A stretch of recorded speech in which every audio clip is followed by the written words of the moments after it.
Selamat datang kembali di analisis engagement media sosial TikTok. Di bagian sebelumnya kita sudah mendapatkan hasil perhitungan engagement rate IR konten Anda.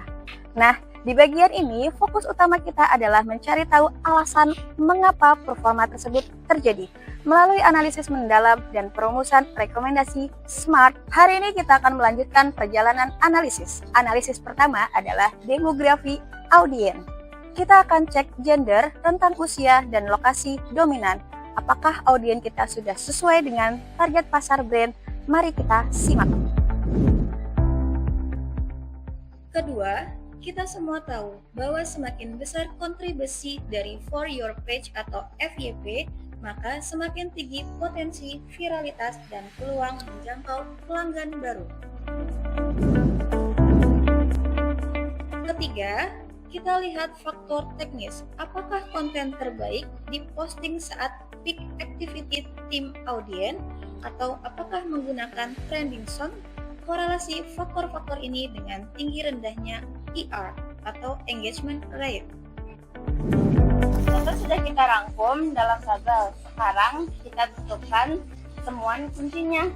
Iya, dari tabel terlihat video dengan konten promo punya engagement paling tinggi. Saya tuliskan di kolom temuan kunci, konten promo lebih menarik audiens. Bagus, ada temuan lain? Video dengan durasi pendek juga performanya lebih baik. Saya tambahkan di tabel sebagai temuan kunci kedua.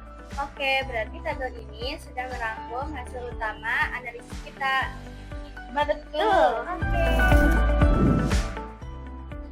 Dari semua analisis, rumuskan minimal 5 temuan kunci yang jelas dan terstruktur. Temuan ini adalah hasil analisis mendalam yang menjelaskan korelasi dan alasan performa konten. Setelah tahu penyebabnya, melalui temuan kunci, kita lakukan evaluasi kritis. Kita tinjau secara singkat elemen strategi, hook, CTI, hashtag. Mana yang harus dipertahankan dan mana yang harus diubah untuk strategi pengembangan berikutnya. Ini tampilan tabel perbandingan terbaik dan terburuk. Konten terbaik punya views dan engagement paling tinggi. Sedangkan konten terburuk view-nya rendah dan sedikit interaksi. Artinya, konsep konten sangat berpengaruh. Konten terbaik pakai tema, promo, dan durasi singkat. Konten terburuk kurang menarik audiens. Oke, jadi perbandingannya sudah jelas. Langkah terakhir adalah menyusun minimal 4 rekomendasi strategis yang harus SMART. Rekomendasi ini adalah rencana pengembangan konten berikutnya. Pengembangan konten berikutnya harus spesifik, terukur, dan secara eksplisit didukung oleh temuan kunci yang telah kita dapatkan sebelumnya. Berdasarkan hasil analisis, kita perlu menyusun strategi yang SMART untuk konten TikTok. Rekomendasi pertama buat konten promosi berdurasi maksimal 30 detik agar lebih menarik audiens. Rekomendasi kedua, gunakan minimal 3 hashtag yang berdasarkan di setiap unggahan. Baik, untuk rekomendasi ketiga, Upload konten secara konsisten minimal 3 kali seminggu pada jam ramai.